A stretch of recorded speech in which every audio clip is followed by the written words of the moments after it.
नमस्कार मेरे अध्यापक दोस्तों, आपका स्वागत है मेरे चैनल पर। आज की इस वीडियो में हम बात करने जा रहे हैं कि निपुण लक्ष्य ऐप से हम बच्चों का आकलन जो करने के पश्चात हम उसका आकलन रजिस्टर किस तरह से बनाएँगे। जैसा कि आप सबको पता है कि निपुण लक्ष्य ऐप से आपको ग्रेड 1, ग्रेड 2 और ग्रेड 3 के बच्चों का आकलन करना है, क्लास 1, 2 और 3 के बच्चों का और आकलन करने के बाद उनका एक रजिस्टर भी बनाना है। तो रजिस्टर हम किस तरह से मेंटेन करेंगे, उसके बारे में हम बात करेंगे इस वीडियो के अंदर। लेकिन उससे पहले मैं कहूँगा कि अगर आपने मेरे चैनल को सब्सक्राइब नहीं किया तो सब्सक्राइब ज़रूर कर लें और अगर आपको मेरी वीडियो पसंद आएगी तभी लाइक करें और तभी शेयर करें। और अगर आपने निपुण लक्ष्य ऐप से बच्चों का आकलन कैसे करें ये वीडियो नहीं देखी है अभी तक तो पहले ये वीडियो देख लें, उसके बाद मेरी ये वीडियो देखें, तभी आपको ज़्यादा समझ में आएगा। क्योंकि आपको पहले तो आकलन करना आना चाहिए, उसके बाद आकलन करना सीखने के बाद ही आप आकलन रजिस्टर आप बनाएँगे। अब हम बात करते हैं कि आकलन रजिस्टर किस तरह से बनाएँगे। सबसे पहले हम देख लेते हैं कि निपुण लक्ष्य ऐप से हम आकलन करेंगे, तो अगर आप पहले देखेंगे जो पहला निपुण लक्ष्य ऐप का नया अपडेट आ चुका है, आप उसे कर लेंगे। निपुण लक्ष्य ऐप का जो पुराना अपडेट था, जिसपे मैंने कुछ बच्चों का आकलन किया हुआ था, नए के लिए भी मैं एक वीडियो बना के डाल दूँगा। इसमें वीक 5, वीक 6 और वीक 7 का आपका है बच्चों 3 आपके वीक के बारे में दिया था, 5, 6 और 7 और उसके बाद आपका निपुण लक्ष्य दे रहा था। ये नया अपडेट में आपके अब उन्होंने ऐड कर दिया है 6 के बाद 10, 11, 12, 13 कुछ वीक और ऐड किए हैं और उसका भी आकलन रजिस्टर मैं आपको आपके सामने बना के आपको दे दूँगा। तो आप लोग नया अपडेट ज़रूर कर लें। अब हम देखते अगर हम देखते हैं पहले निपुण लक्ष्य ऐप में क्या दिया हुआ है, पहले हम उसको देख लेते हैं एक बार। देखिए आप ये है, ये आपका निपुण लक्ष्य ऐप का नया अपडेट है। इसमें आप देखेंगे पहले पहले जो आप पुराना अपडेट जिन्होंने देखा होगा, जिन्होंने पुराना पहले आकलन किया होगा, तो वीक 5, वीक 6 और वीक 7 तक ही आपका था। लेकिन अब जो नया आ चुका है उसमें 10, 11, 12 और 13 ये भी ऐड हो गए हैं। तो अब ये आप जब आप रजिस्टर बनाएँगे तो वीक 5, 6, 7 का तो मैंने बनाया हुआ है, आप उसमें कुछ कॉलम और बढ़ा लेंगे। कुछ कॉलम का मतलब क्या? अब आप देख लें आपके कॉलम कितने हो गए 1, 2, 3, 4, 5, 6 और 7 और 8 कॉलम टोटल हो गए। तब अब 8 कॉलम आप बना लेंगे 1 टू लेके 8 तक, ठीक है? लेकिन आप जब आकलन शुरू करेंगे, आप इसका ध्यान रखेंगे, जब आप आकलन शुरू करेंगे आप इसमें, तो आकलन आप पहले वीक 5 से ही शुरू करेंगे, फिर वीक 6 पे आएँगे, फिर वीक 7 पे आएँगे, फिर वीक 10, फिर 11, फिर 12, फिर 13। आप इस तरह से आप आकलन करते जाएँगे।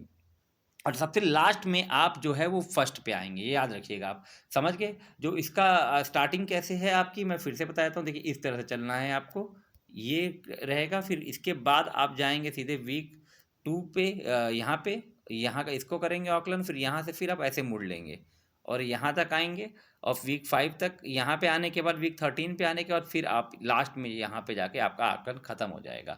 तो ये आपका क्राइटेरिया चलेगा और इस तरह से आप कॉलम बनाएँगे। तो कॉलम आपका अगर आपको मैंने कुछ कॉलम बनाए हुए हैं, मैंने कहा था पिछला अपडेट था मैंने उस पे आकलन किया हुआ था, तो कुछ बच्चों का मैं आपको करके दिखा देता हूँ, उससे आपको आइडिया लग जाएगा। बाकी नया ये भी जो नया आकलन आ चुका है इसका भी मैं आपको करके प्रॉपर एक रजिस्टर, एक वीडियो और मैं पोस्ट कर दूँगा। हम चलते हैं आकलन कैसे करें। तो देखिए, ये आपका जो पुराना कुछ बच्चों का मैंने आकलन किया हुआ था, ये आप देख रहे होंगे कि 17/10/2022 को मैंने आकलन किया था। वीक 5, वीक 6 और वीक 7 के जो-जो आपके लक्ष्य थे, उनके निपुण लक्ष्य, उनके उसके ऊपर जो था आपका। देखिए वीक 5 में क्या था, वर्ण, क एवं र पर कार्य। आप देख सकते हैं यहाँ पे लिखा हुआ वीक 5 में वर्ण, क एवं र पर कार्य। वीक 6 में आप देख सकते हैं वर्ण, न, म, स पर कार्य। ठीक है? और वीक 6 में न, म और स पर कार्य। और वीक 7 में आपका क्या था, मात्रा पर कार्य एवं शब्द पठन। यहाँ पे देख लीजिए मात्रा पर कार्य एवं शब्द पठन वीक 7 में आपका ये। तो ये 3 था। उसके बाद आपका 5 सरल शब्दों और 2 अक्षर से बने वाक्य पढ़ लेते हैं, जो इसका निपुण लक्ष्य था ग्रेड 1 का। ठीक है? ये देख लें निपुण लक्ष्य, 5 सरल शब्दों 2 अक्षर से बने वाक्य पढ़ लेते हैं। ये ग्रेड 1 का निपुण लक्ष्य है। तो बच्चा ये सारे आकलन करने के बाद निपुण हो जाता है। जितने भी आकलन हैं इनको पूरा करने के बाद वो निपुण हो जाता है। तो अब हम आ जाते हैं, तो मैंने 17/10/2022 को जैसे बच्चे का आकलन किया। सपोज़ करिए एक बच्चा, जैसा मेरा पहला बच्चा है, आप देख रहे होंगे प्रीति साहनी। इसका मैंने 10 तारीख को 17/10/22 को आकलन किया था कुछ बच्चों का। ये कुछ बच्चों का ही मैं आपको दिखा रहा हूँ। ये वर्ण, क एवं र पर कार्य मैंने देखा। उसको जो आप जब आप आकलन करेंगे, देखेंगे, तो उसमें कुछ प्रश्न पूछे जाते हैं। उन प्रश्नों का उसने सही जवाब दिया, तो मैंने लिख दिया कि वीक 5 जो है वो 17/10/22 को उस आकलन जो था उसने वो पूरा कर लिया था, प्राप्त कर लिया था उस दक्षता को उसने। अब हम आ जाते हैं न, म, स पर कार्य वीक 6 में। देखिए इस ये दक्षता भी उसको प्राप्त कर ली थी उसने 17-10-22 पे।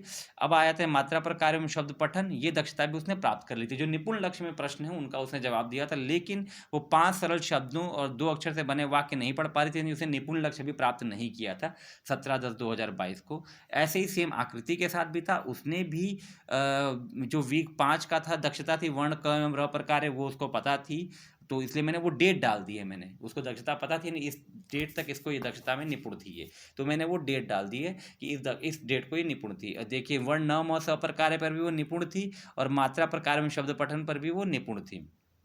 आकृति आपकी वीक 5, 6 और 7 की जो दक्षताएं थी वो उसने प्राप्त कर ली थी, लेकिन निपुण लक्ष्य में वो भी ये भी प्राप्त नहीं कर पाई थी। ऐसे ही मैंने कार्तिक का किया है, ऐसे ही मैंने आयुष का किया है, और ऐसे ही पूरी क्लास का मैंने ये क्लास 1 का आकलन था हिंदी का, ठीक है, जहाँ भाषा का हिंदी का जो क्लास 1 का आकलन है। ऐसे ही मैंने गणित का भी आकलन किया हुआ है, उसका भी मैं आपको रजिस्टर बनाकर, आप आकलन रजिस्टर में आपके सामने आपको एक वीडियो बनाकर आपको मैं पोस्ट कर दूंगा। तो ये है, तो जिस डेट को वो दक्षता प्राप्त करती है वो डेट आप यहाँ पर मेंशन कर देंगे। चाहे तो यहाँ पे आप टिक भी कर सकते हैं, टिक करके साथ में डेट जरूर लिख दें, क्योंकि इस डेट को उसने वो दक्षता प्राप्त कर ली है, इससे हमको आइडिया रहेगा। अब जो अब आप ये आपका पुराना अपडेट था, जो नए अपडेट में 4 कॉलम और बन जाएंगे, टोटल 8 कॉलम बन जाएंगे। यहाँ पर आपके 4 कॉलम और बनेंगे। आप इस बात का ध्यान रखेंगे कि जो आकलन आप शुरू कर रहे हैं वीक 5, 6, 7, अब उसके बाद उसमें 10, 11, 12, 13 4 वीक और बढ़े हैं, और फिर बाद में निपुण लक्ष्य आएगा सबसे लास्ट में। तो निपुण लक्ष्य पे आप बाद में जाएंगे, पहले 5 वीक के हिसाब से वीक 5, वीक 6, वीक 7 आएंगे, फिर 10, 11, 12, 13 फिर निपुण लक्ष्य के ऊपर जाएंगे।